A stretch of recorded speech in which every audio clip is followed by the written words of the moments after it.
Mr. Grayslade, just in front of a native. I'm sorry, sir. I should think so. What would John Snaggs say? I'm sorry. I don't know what came over me. It must be those elderly men's get-fit hormones. Well, just this once, we'll forget all about it.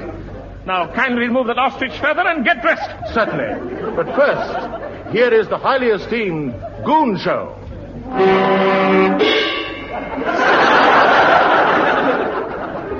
Ladies and gentlemen, tonight we present a masterpiece.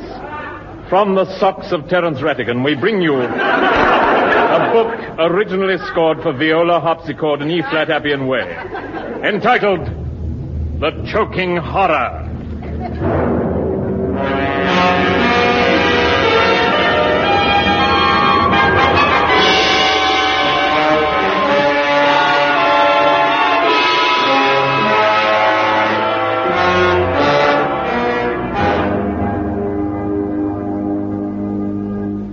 London, the heart of a mighty empire of restrictive practices. The year was MXMDCXX1VV111.5. The place, 1913. As usual, England is on the verge of war with somebody or other. It is midnight.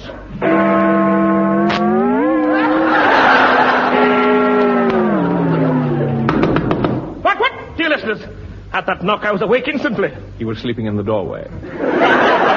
That voice came from a tall, cadaverous man wearing a watered-down, shredded bowler.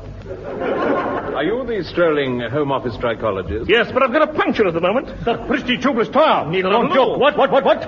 We are from Scotland Yard. Are you Dr. Seagoon? Yes, Seagoon, spelled with one G, two O's, and two I's. 2 eyes in Seagoon? Of course, how else could I see?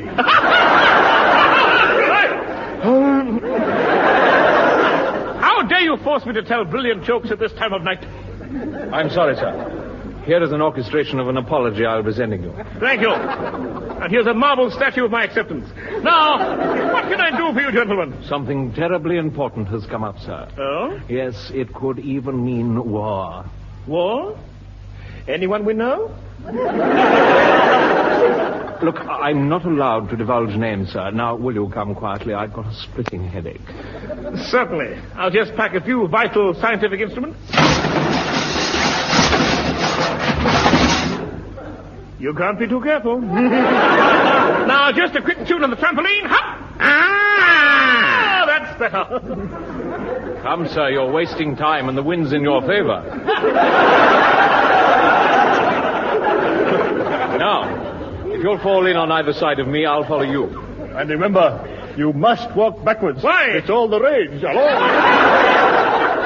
Dear listeners, I was taken to a dark car, blindfolded and left behind. That's just a decoy. We follow in front in this small car with close-set headlamps and a pronounced limp. Yes. Now, hurry up. In you get. I can't see with this blindfold. Don't worry. I'll throw your hands to the steering wheel. What? You want me to drive blindfolded? Only till we get there. Right, Neddy, off you go. And don't go over the traffic lights, they're too high. Right. Hold tight!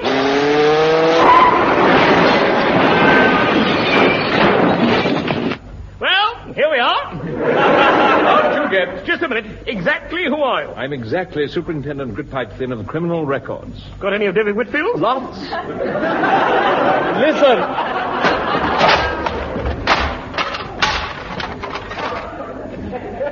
That is beautiful. Yes. Thank you very much.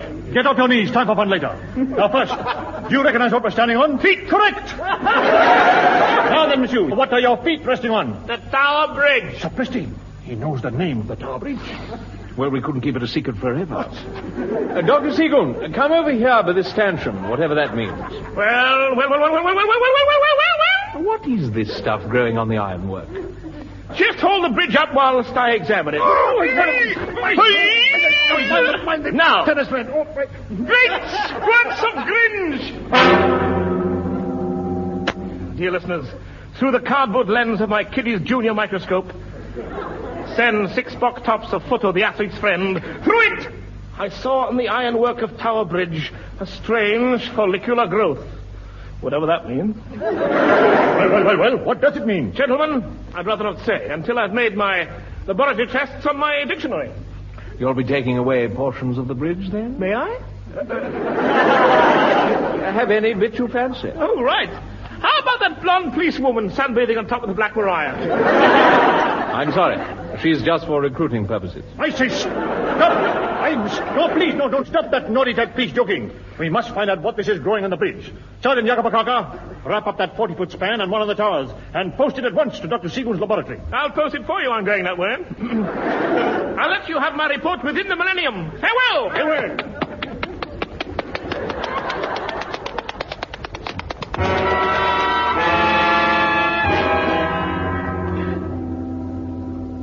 For 3 days, Dr. Seagoon awaited the arrival of the Tower Bridge portions, during which time Max Geldray played a lead-knee gabble from the crouch.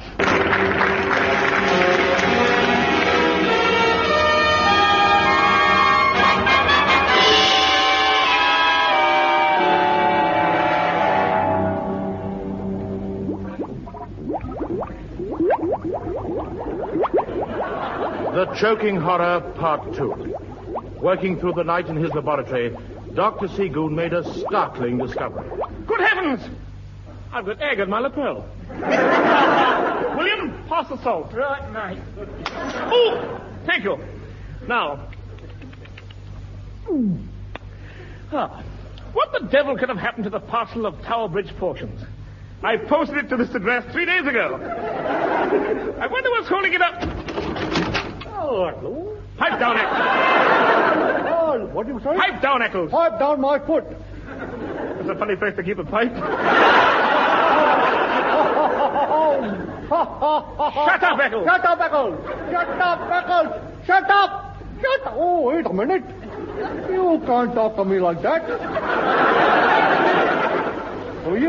Do you know who I am? No, I don't. Shut up.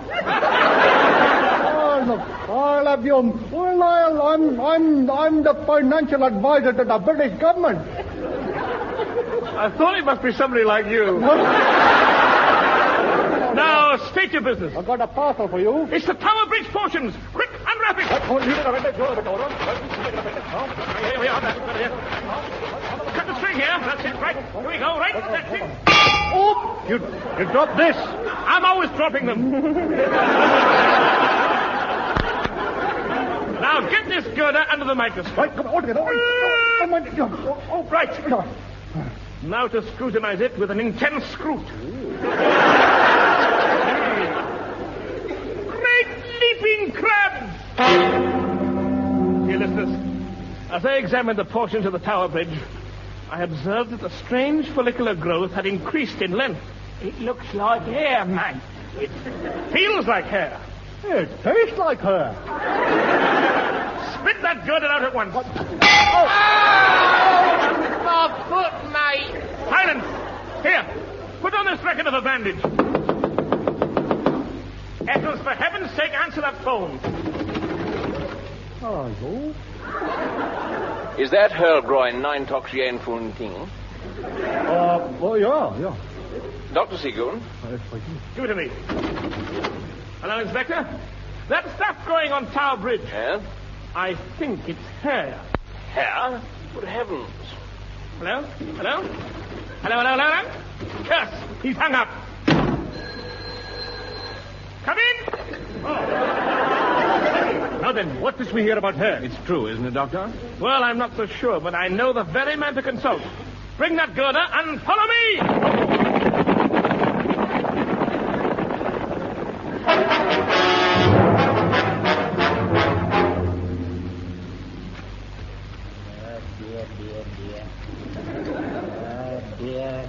The Joking Horror, Part 3. Never mind about that, Henry. Concentrate on the vital hair-cutting type customer. Don't get a paddy on me. Now, don't start that. Just hand me the curling tongue. Okay. Here they are. Thank you, men. Now some more kiss girls here. Steady, don't run. And another one there. A blonde streak in the front. I'll just tie it in a horse's tail at the back. There, Min. How do you like that? It doesn't suit you, Henry.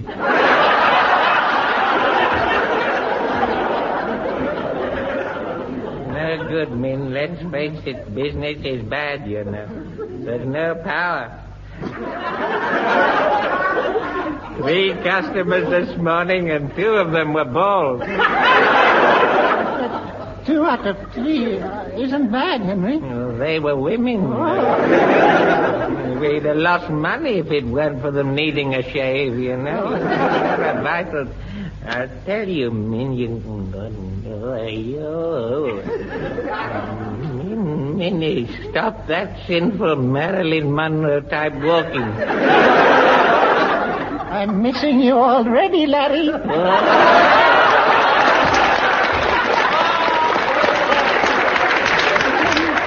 Get this crazy melody, Cron.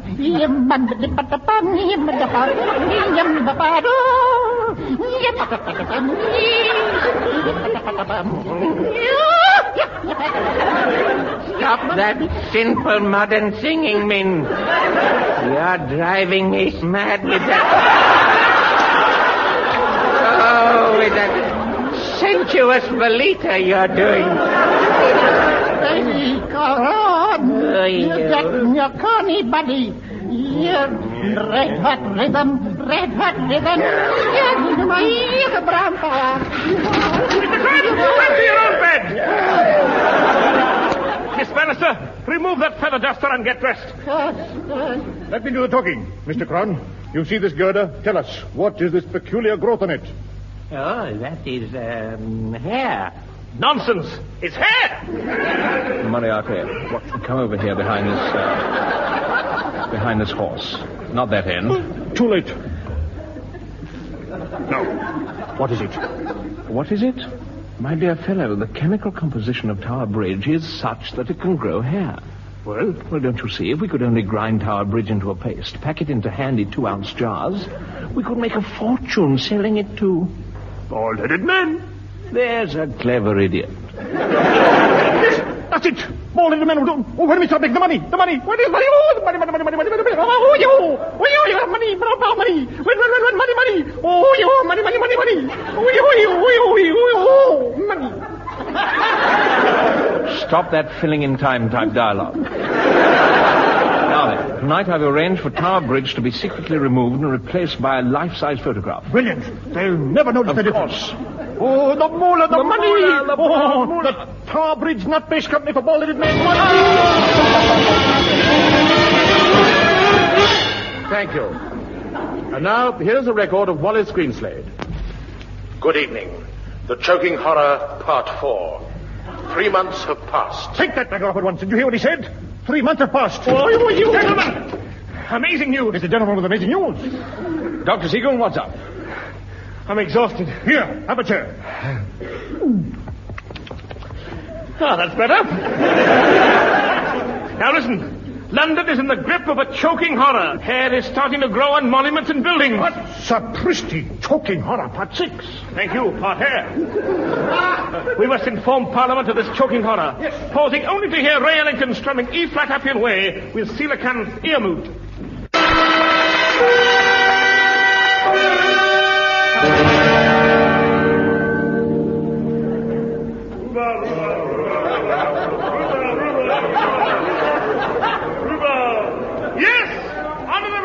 Parliament.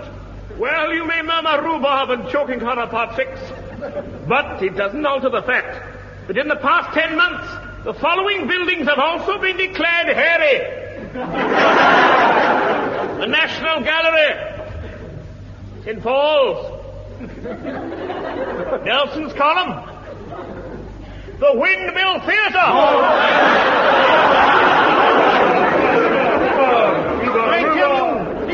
Honorable members, please, silence, please. Custard. We must take action at once. I agree. What's it? The Albert Hall is a dreadful sight. Its hair is hanging down its back. That's nothing. Graham Sunderland's portrait of Sir Winston Churchill is completely hidden. Thank heavens for that.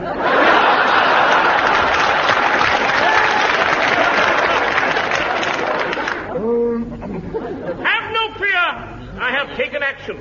I'm commencing by having the Albert Hall's haircut with Mr. Crun supervising. Yes, I'm going to give it a real military haircut. Military? The Albert Hall is a civilian, sir. What? It's a civilian. Its hair should be popular, you know. Well greased and brushed down on in a soy. No. That style is much too young for the Albert Hall. Nonsense. I tell you, I've seen several brown cars. Silence!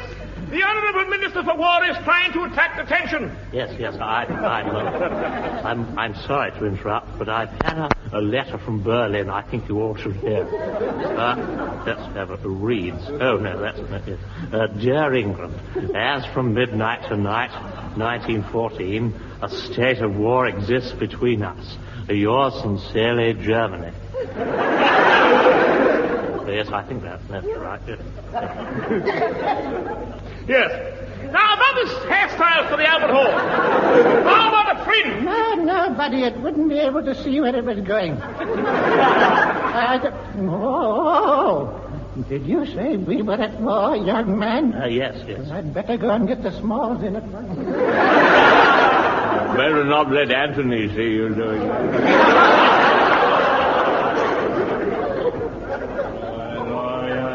3 weeks passed, and the House was informed of startling type news. Honorable members, startling type news of the hairy situation. St. Paul's is going bald. Terrible. This is terrible. We can't have St. Paul's going around with a bald head. I concur. The solution is obvious. It must be fitted with a wig. Never. A wig on England's finest dome? Never, sir, never. St. Paul's will have to wear a trilby, sir. Boss, a hat. What size does it take? 104 3/8. Big head.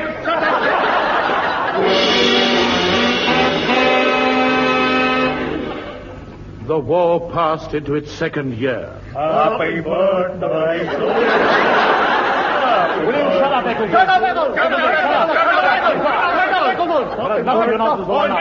Go and tell George Snow.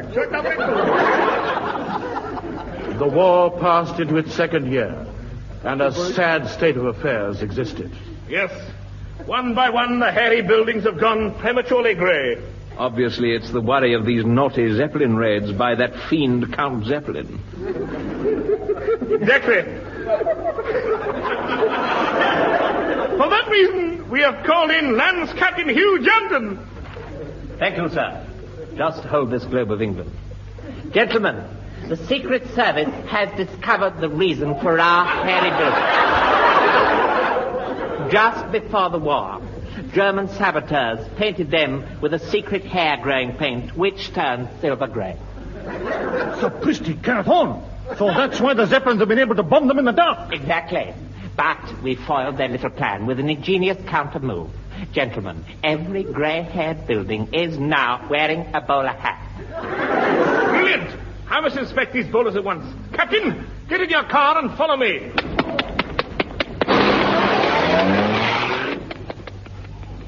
Wait, silly boy. He's left his E-flat Appian way behind. Never mind. He's got the band parts for the Great North Road. That phone ringing. Hand me a gun. What? It's ringing in German. Hands up in German. Drop that gun in English. Now listen. I am Justin Heidelberger. The famous German spy? Thank you for telling the listeners. Now, remove that ostrich feather from behind your ear hole and listen. 10,000 Polynesian rubles or a statue of Diana Dawes in cash if you remove the bowler hats tonight. No. But I tell you what. We'll do it for 1,000 gallons of that secret hair-growing paint of yours. Agreed. You will find a large 1,000-gallon tank of it hidden under a bush on the Air Ministry roof. Done! You certainly have been. Now listen. I promise we'll remove every bowler hat from the grey-head buildings immediately. Excellent, Gablungen. These are the ones we bomb tonight.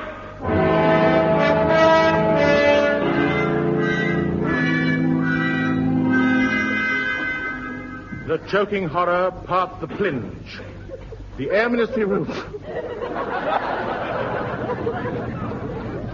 We'll watch the raid from here. How do you like being a fire watcher? It's a smashing game, Captain. will defend England till the last tram goes. That's peppermint. Yeah? What is that sound? Zeppelins. Coming to destroy London. I don't like this game. I'm frightened. Look, my legs have gone green. Fear not, little defender. You'll be safe in that 1,000-gallon tank over there. Oh, thank you.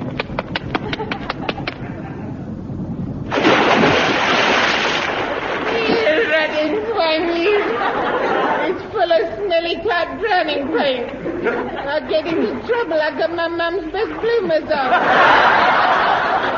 Good heavens, Eccles! Open that stopcock. Right, cock. There, that'll drain it all out. Blue Bottle, grab my hand, quickly. Hey. Oh, thank you. Oh, look. I've got dirty, great, long grey hairs growing all over me. Getting all hairy. Think of the girls. They'll be wild about Harry. Look, it's growing longer. Oh, here.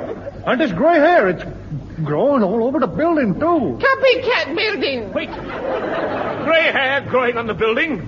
Run for it! No!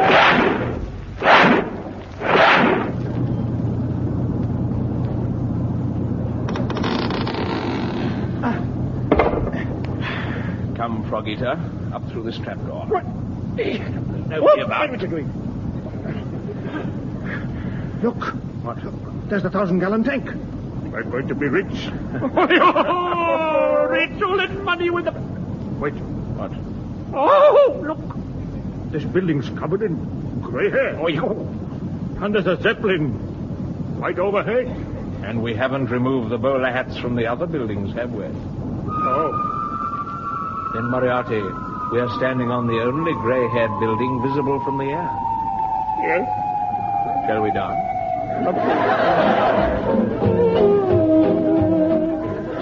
You come here often? Only during the rain.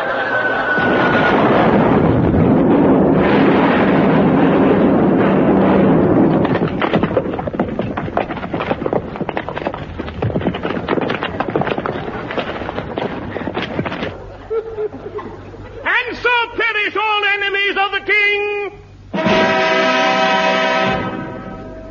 Of course, that was 40 years ago. Those years of wearing tight bowlers caused premature baldness in the buildings. And if you don't believe us, go and see St. Paul's today. It hasn't got a hair on its head. Good night.